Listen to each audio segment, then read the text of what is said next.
Welcome back to Missin Curfew. Updog Jay Swish, one of my former teammates, one of the nicest guys I've ever played with, and he's continuing to do it at the pro level. He just played his 1,000th game Updog in the American Hockey League, and when I saw that, I first said tip of the caps to him, and second of all, we had to get him on here because we've all spent some time down in the American Hockey League. It's a harder league at times than the National League, so I wanted to get him on. So Cal O'Reilly, thanks, my man, for joining Missin Curfew. It's good to see you. Yeah, hey guys, thanks for having me. Let's start at the top there, buddy. Congratulations on 1,000 matches down there. I mean, listen, bud, that is... I mean, you are a glue guy, character guy, fucking whatever you want to call it, you are. But, like, honestly, looking back and still playing at that level and competing and traveling and playing the 3-3s and being a leader and playing with younger guys, like, honestly, man, it's a great accomplishment. And when you sit back and look at it now, what do you think about 1,000 games in the American League? Yeah, you know what?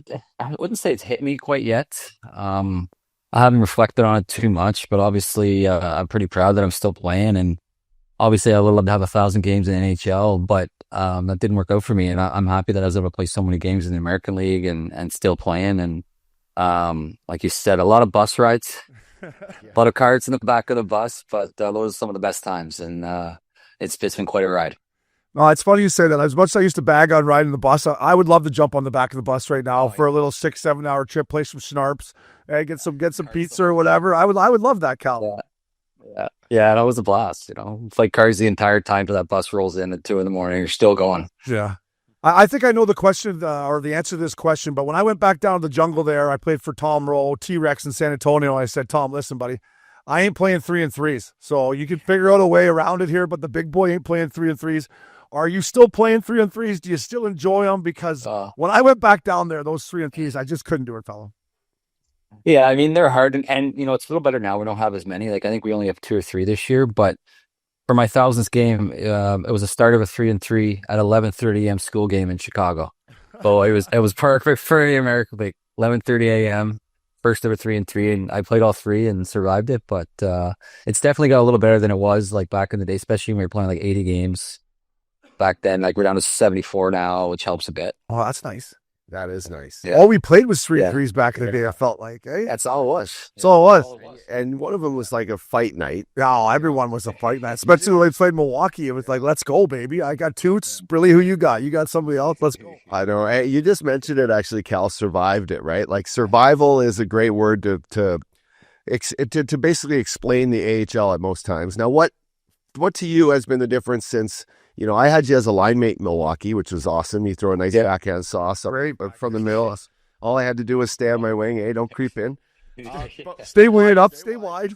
But what, like maybe to the listeners, what's been the difference from the moment you came in the league? You know, it's probably 16, 17 years ago now. I don't know.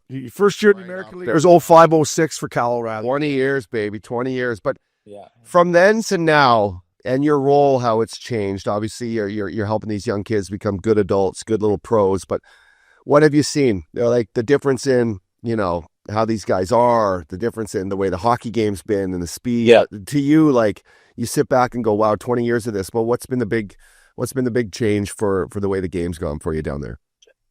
I mean, similar to NHL, I think these young guys are coming up now. Their skills are just unbelievable. They can all skate. And I think the NHL has gotten younger too, right? So like now the kids that are like ready, 18, 19 coming, they're going up.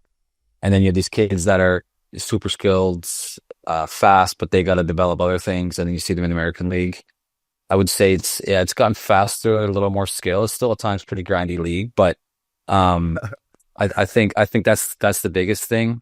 But you know, hockey's hockey. And I think like back in the day there, you know, every team had 2 or 3 guys that could just throw them, right? Yeah. You know, that's definitely died down. I guess 10 fight rule now. So that's died down a bit, but I would say I think the hockey's definitely gotten better. You know, because these young guys are just so skilled and so good. Yeah, they definitely are. We can attest for that. That's why we're not in the game anymore, right? The game got a little fast. There's no Lee Jacobsons out there anymore. We have the lockout year, Cal, we had to sign a bouncer from Chicago to be our tough guy. We're like, hey, we need a tough guy. And we signed a guy by the name of Lee Jacobson, who's a lawyer now. But I love you, Jacob, but I don't think there's any Lee Jacobsons around out there anymore, snapping around. And how is it? Let me just touch on Milwaukee. You're a Milwaukee Admiral. You played there 5 years before you came back the last couple of years. How's the city, buddy? I used to go Water Street. We used to go to McKillicuddy. You see any kids that look like Uppy walking around? You see any kids that look like Uppy? What a city, though, buddy. Hey, it's nice to be back. I mean, nice to be back for your 20th year there. But, yeah. How's Milwaukee, buddy? It's still a great city, and I would say it's gotten bigger and better. I always loved it back in the day when I was here, and come back now with my family, and we live. I don't remember up in Mequon. That's where we're living now. So it's 20 minutes downtown, but some great restaurants, great nightlife. If especially for the young guys now, places to go. And then I remember Harris, the owner, he treats us so well here. So we get Bucks tickets, we get Brewers tickets. Any concerts are in town. They got a brand new stadium, the Pfizer, which is like unbelievable stadium, right beside where we play now at the Panther. And they tore, the Bradley Center's gone. He tore it right Thank down. God. Oh, Good no. riddance. Yeah. They used to have the boards there where the fucking board would come out. Oh, and great the puck barn, would though. stay on the fucking I love that part. on That the was a great dasher, barn. and Toots would be coming 100 miles an hour. I'm like, holy fuck. Hey, are they still making you do the dress and drives? No, please tell me no. The dress and drives out to Wilson Park? No. Yeah, well, just in playoffs last year we did it, but we're mostly at the current center, which is right downtown at MSOE. But yeah, the Wilson Park dressing drives are still happening in playoffs. Fuck, I told the story where my Claude Noel called me up at the front of the bus after a game in Cincy, and he's like, fuck up, dog. I thought I was getting called up. He's like, I got a call before the game from the cops. I'm thinking, huh? Uh-oh. He's like, your wheels, your truck's on blocks. They stole your rims at Wilson Park. I'm like, no. On my rims, they ripped the shit out of my truck, and I'm like, "This is what happens when you dress and drive." Yeah. It's not perfect. But that, by the way, I was there the year that MTSU, right, the Milwaukee Technical School, where we practice now. What's that place called? MSOE, the engineering school. The engineering school. What a nice little barn right downtown beside the Blatts, where everyone lived. By the way, we took over that whole apartment building a couple of years we were there. Yeah. But good guys, man. I felt like you grew up in Milwaukee, right? It's a good place to like your college town. Is it still like that? Does it still have the young guys in your team are still mixing it up? Oh yeah, it's still like that for sure with Marquette and then University of Milwaukee and engineering school. It's still the same vibe from when I left years ago and when you were here. Like it's still that same real beer drinking city, really. With all the breweries here and everything. But it's a great city. Yeah, no complaints being back. Love that. Now, lastly, on Milwaukee, I'm a Wisconsin kid over here, just outside of Dane County. Wisconsin. Dane County. if We're you're talking out in- counties. Dane County. Shout out to Hometown USA. Shout out to Verona. But I spent a good portion of my youth in the city of Milwaukee. If we were looking to go to a Brewer game, maybe step on one. But I get taken the younger fellas to a spot on North Pulaski Street called Wolski's Tavern. And they have Miller Light in the bottle. They got the metal tip darts. They got pool tables and the smoker's patio out back. Have you been there? I don't think I have been there, but I believe I've heard it talked about by some of the guys going there. You I gotta believe, stop yeah. in there, yeah. It's a Yeah, great I'll spot. definitely check it out. Swishy, you can't play 1,000 games in the American League going to that establishment, Swishy. Hey, your body won't hold up going there, fella. Oh, it's Wisconsin through and through, Obes. It's just an old school tavern. It's like a shitty little box house, and you walk in there, you have no idea what time it is, and the same thing walking out of it. So, great spot. Hey, Cal. There's a lot of undercover places like that there. Hey, Cal, just quickly on the 1,000 game again. What are the boys getting you in the minors for 1,000 games? Like, I know in the NHL, like what we're fighting around, but you come in, all the guys that probably play with you throughout your career. What are they firing you? Is it a team dinner? Is it a golf trip? Like, are the boys really extending it to get you a nice gift down there? Yeah, well, actually, this Saturday we got a home game, and there's because we're on the road for my actual 1,000. The Admirals are putting on a thing before the game and everything, and I think the guys got me something. They said I'm hoping it's a Rolex, but we'll see. No, they got me something for sure, and they were doing a big celebration and have a little party after for everybody coming in. So that'll be great. I'm not sure what they got, but I'm sure they did a good job. We got a really good group of guys down here in Milwaukee. Yeah, Cal, I want to ask about, I've got to know your family over the years playing with you and your brother, the Fact Daddy. But first of all, having the Fact Daddy there for your 1,000th game, I thought was awesome. And secondly, like, how much do you boys just love hockey, eh? Like, you and your brother and Coach Bry, like, you guys just fucking love it. And that's why you're still playing, right? Like, it's just, you guys love the fucking game in that family. Yeah, I mean, I had no idea it was coming. They just finished their break and they were practicing, and then they brought everybody who was there into the locker room for a little video before we went out for warm up, and I was great. Him and his oldest son Jameson came, so that was a nice surprise. And he had the little sign there with the teeth thing, and I got my teeth in today. Actually, my wife told me to wear them. So, but yeah, we've ever since we could walk, it was hockey, and we still just love the game. And I know knowing him, he's going to try and play as long as he can, and obviously I'm doing that and continue to do that. And our dad was obviously a big part in that, but he never had to push us to do anything. We just loved it so much, and when we were younger, he would train us and stuff, but he never had to beg us to do it. We just loved doing it. Yeah, Coach Bry's the man. I remember I was having dinner, me and Fat Daddy, Coach Bry and Pitter, and Coach Bry said, "Obes, if I say pink elephant, what do you think of?" I said, "Pink elephant." He goes, "Exactly." I was like, "Fucking A, Coach Bry. I got you. I got what you're saying, but it's all about mindset, baby. It's all about mindset." I would have been like, I don't fucking know. He's like, pussy. What kind of sick, twisted question is this, Bry?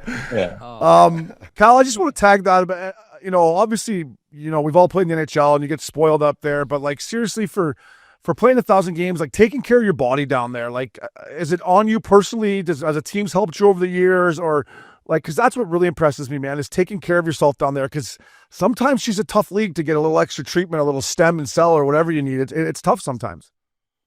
For sure, and it has gotten better. In the AHL for staff, a lot of teams are carrying 2 or 3 guys.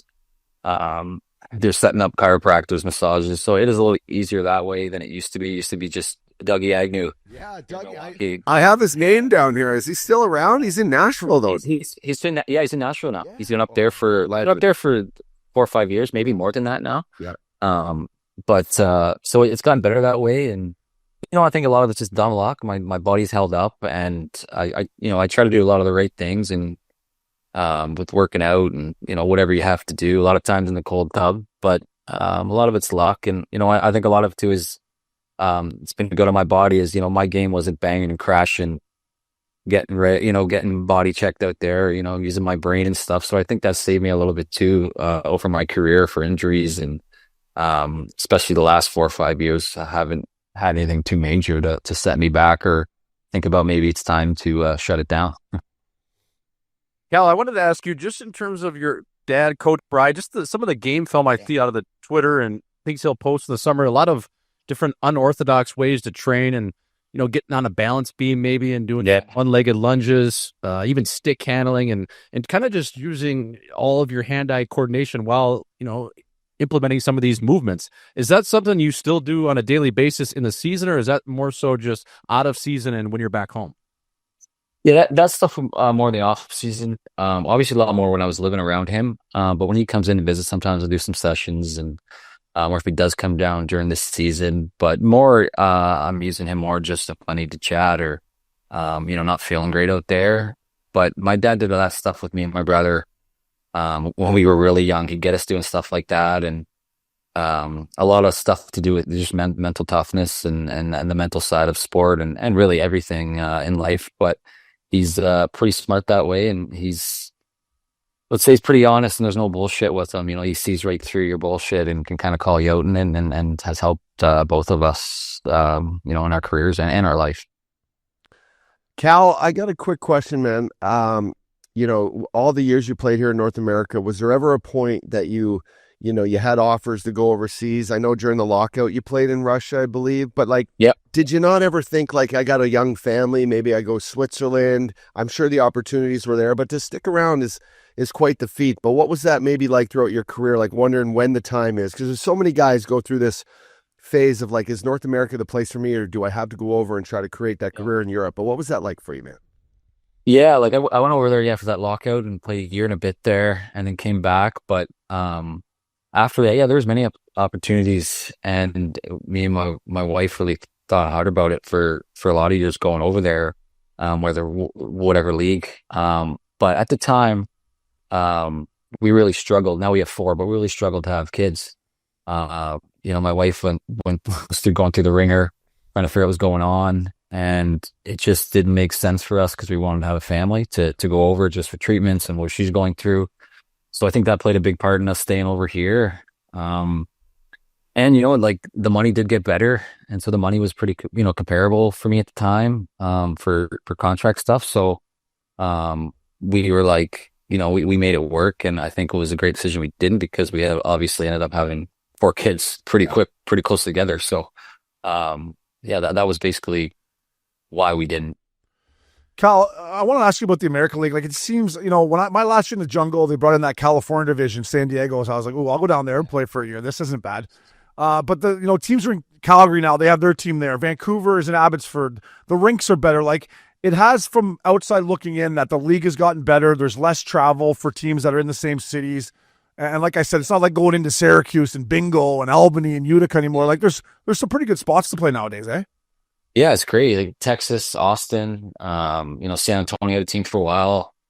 All the California teams, like we love going down there. Colorado is a great spot too.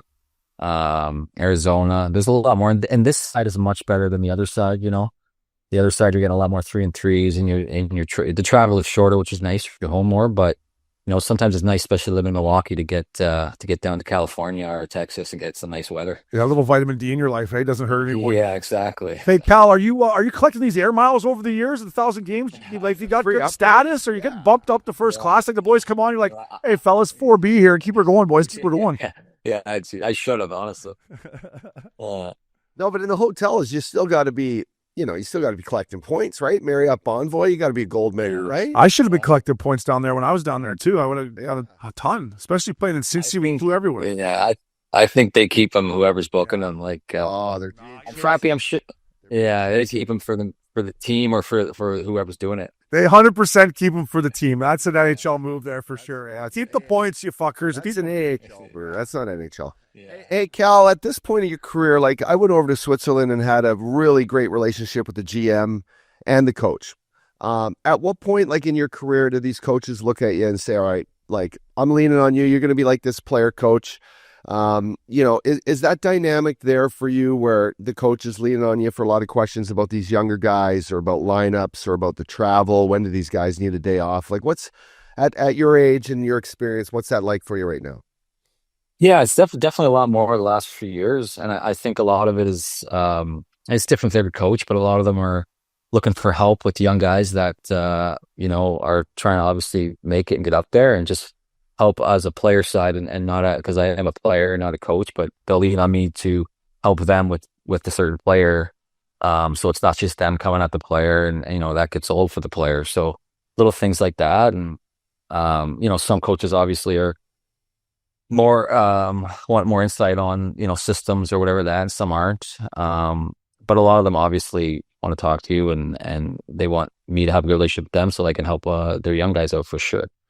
Yeah, just to tag that is like, do you at your point, is your goal to help these young kids get to that next stage, or like rather than like winning games and winning the championship or whatever, but like at the end of the day, like if you got a kid on your line that's, missing a piece, maybe it's mental, maybe it's his shot, maybe something, and working with him to get him out there, like, do you find the fulfillment in that? Because Tony Herkus helped me so much back in the day, Circus Herkus. Yeah.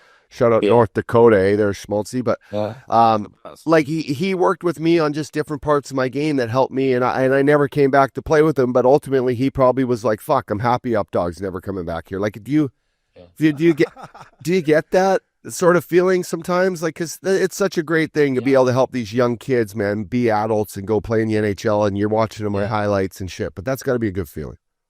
Yeah, for sure it is, to help these young guys. And I think for me, the biggest thing I try to show them is just doing the right things, playing the right way, doing stuff in the gym, whatever it is. And if they can see me doing that as an older player, if I can help them in any way, then great. And the hockey side of it, I wouldn't be playing if I didn't think I could help a team and be a good player first. And I haven't won a championship in this league, so that's a big thing that I would love to do before I retire. And so trying to lead by example and playing well first off, and then things in practice and little games that we play, and talking to guys one-on-one. Those are the other things that I try to do to help them. And whether they take some and they get a chance up or they don't, that's on them. But I hope that they can take something from me, like you said with Tony. Yeah. I actually saw him the other day at one of our games, because he's living in Madison, so he scouts us all the time. Yeah, I'm not sure where he's came from. It's Hampton, but yeah, that's right. That's right. Yeah. Yeah. So I actually saw him the other day. Great. Still looks exact same. Yeah, he's playing at 40 years old, fucking stealing pucks from everyone. He played a lot like you, actually, man. Good stick. You got better style than fucking Tony Herkus. I mean, Kyle had better style. Kyle has better style. Yeah, well, I gotta say, he's got, no disrespect to Tony Herkus. I cross-checked him a few times, but not the best style out there, right? oh, well, fuck, he was old as Yeah, but he got they're done. Got her done. I mean, his stats, he still broke the record in knowledge. Player, fucking crazy. His last Same player. Yeah, he was nasty. I actually skated with him this past summer in Madison. He's still got it. He's like 60 years old. He still goes out. Got it. Oh, yeah. He's still I was playing on his line. Yeah, still nasty. But, Cal, I wanted to ask you, brother, I played against you in Iowa. I played against you in Lehigh. And like we just mentioned or alluded to there, the way you could slow the game down at the American League level, especially working it on the half wall, just so nasty, 4,500 bucket, throwing cross ice saws. I wanted to ask you, though, bro, did you ever think about using that little hook that your brother used at Hope Curve? Did you ever try using that or no? Because I never seen it. Tried it. Yeah, I tried it, but I couldn't do it. I don't know how he does it. Like it's wild, but he loves it, and I don't see him doing like too many toe drags and shots with it, but I think he says for picking pucks off the walls and things like that helps to bring it in and settle it down quicker. Yeah, that curve is nasty. It's like the tush push. It could be illegal. It's like the tush push. You both have good sticks, though, like especially down low on those little scrums in the D zone and shit like that. You and your bro alone are like little Datsuk in the O'Reilly family. You guys can pick the pocket pretty quickly. Yeah, well, especially me and him going against each other in the summers and training so many years ago. That was the battle, and we both try to use our head. I'd say he's a bigger guy and uses his body a little more, but we're both try to have a good stick and use our smarts first to get the puck away from guys and kill plays in the D zone. A little hairier than you too. You don't have quite up the chest hair. That the fact that he has Roman out there. Right? He's like that's the C60. I know. I played him in Denver. He's 20. I'm like, look at that chest hair. He's like, chicks love it. That's all that. That's flowing, bud. That's all that JMO. That's the JMO doing it. Yeah. Puts hair on That's open like rough on the chest, eh? Yeah. Hey, Cal, I want to ask you, you played a lot in Lee Valley, which is a great spot, great barn from everything I've seen online. But one of my favorite teammates down in the jungle was the Hammer, Garrett Wilson. I played with him in San Antonio. Was a guy I thought that, had NHL ability and, it's a tough league to make and stay in there. But how was the Hammer playing with him? And that guy, he plays hard every single night, man. Yeah, he does. He does. Well, it was awesome. We became pretty close there, and we were living in the summer actually for a few years when I was with Lehigh, like 10 minutes away from him. So we were training all the time in the summer and hanging out. We're still keep in touch a lot. But he could play. He's so tough to fight anyone, and just a great guy in the room, just a beauty. And we saw them a couple weeks ago and played him. So we had him over for dinner and saw him again. But Lehigh was a great spot. Got treated well. It was a great rink. The owners there were great, and I enjoyed my time. Obviously, it's 4 years there, but it was really good. Cal, I got to ask you about your times with the Utica Comets. All right, I came in there. Greener was the coach. We came in, great barn, great fans, tough town though. But like, I remember playing against you guys, and you guys had great teams. Felt like the closest to an NHL team at that point when I played there. But like, just a gritty town that loved that team and loved that little barn. Yeah, the fans were unbelievable. That year that we lost in the final there, like that was a blast. And the whole city, I don't know what the population is there, but they were all in on it, tailgating. The rink hold maybe 4,000, but I think the Richter scale, whatever they call it, was pretty close to what Winnipeg was that year in the playoffs. And yeah, we had a really good team. Greener, we had Markstrom in net. We had a heck of a team, and that year was so fun. Especially going to the final. It was just a group of guys, and it was like a real small town feel to it. So it was just so fun. All the fans were mutants, man. We used to come off the ice right through all the fans. Like I get right by the bar there, and these guys would just be all over me, and I would like literally stop to chirp them. I'm like, look at you guys. Are you guys fucking kidding me? But they were unbelievable, and that was one of my favorite barns to play in, man. It was always rocking. Always rocking, yeah. Big time. Cal, I got to ask you about the old PHPA fella. Have they made any adjustments to that? Is it a little bit better, or do I still just get the keychain with the coffee mug and the fucking hat, or what's going on with the PHPA, buddy? Has it grown with the league over the years? Yeah, it definitely has, I would say. And this year, I'm careful what I say, because this year I got sucked into being the PHPA rep, so I'm doing all that. No, I have 4 kids and no other guys to step up, so I said I guess I'm doing it. But No, yeah, it's good. They got a new guy just took over. Actually, I honestly should remember his name, but I can't. Came from the CFL, I think. No more Larry I think, I think Larry stepped down or retired, or his role is lesser now, and they got the new guy, and he seems really good. Been in sports and everything, but they're doing good stuff. You still get the t-shirts or the mugs sent to you, but no, they're doing good stuff for us. Larry, what was his name? Larry Langdon? He was there forever. Larry Landon. I still get emails from the PHP every now and then. They'll fire me an email checking in and see how I'm doing or asking me something. I might got to check it. Looking for a check? Yeah, are they going to send me a check or what? Send me a check, boys.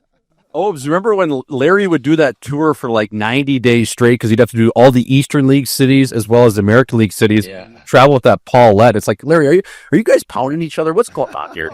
Fucking A. Yeah, what's going on here? You guys are on the road a lot together here. It's about time it's going to happen. But, Cal, last one for me, buddy. I appreciate you taking the time. And once again, congratulations, buddy. But how much longer do you want to play? Have you thought about life after hockey? I mean, I think we would all say play as long as you can. Updog still misses the game. He tells me every day in the studio. But, have you thought about life after hockey, or are you just going to continue snapping around, going backhand sauce as long as you can? Yeah, I'm definitely starting to creep in and talk about with my wife and stuff what we're going to do. But right now, I'm just kind of focused on season by season. And hopefully next year I can go again, and if not, then we'll get into something. I definitely, when I'm done, I want to stay in the game. Whether that's coaching or some, getting some kind of management scouting. But I definitely want to stay in the game. As I said earlier, I love the game, and it's been my whole life so far. So when I'm done, I definitely want to do something involved in it for sure. Yeah, you O'Reillys do love the game, and it's loved you guys back, and you deserve it. Have you guys been out west here? Do you come back out to play Ontario or San Diego or anyone? You ever be out here, Coachella Valley? So last year we did. We went to San Diego. This year we don't. We don't go to anywhere in California. We're actually doing like a swing with Lehigh Valley, Hartford, and Springy. Oh. That was a trade-off this year. I mean, but we do get Vegas this year again. We did Vegas last year. Yeah, they got a team in Henderson. It's great. Yeah, it's great. Great rink, great spot there. Could you imagine when you're fucking 21 years old in the jungles going into Henderson and being that close to Vegas? I would have come out of there broke. Fucking broke. I would be like, boys, I got no money left. Well, they wouldn't have let you stay too long. No, it would have been like, hey, in and out. You're like, we don't play for another week. They're like, in and out. Well, all I would have needed was about 7 hours in that city, but I should just give me a chance. But Cal, thanks again, my man. And once again, congratulations. Keep going, buddy. Enjoy the game and keep snapping around, my man. Yeah, thanks, guys. Thanks for having me.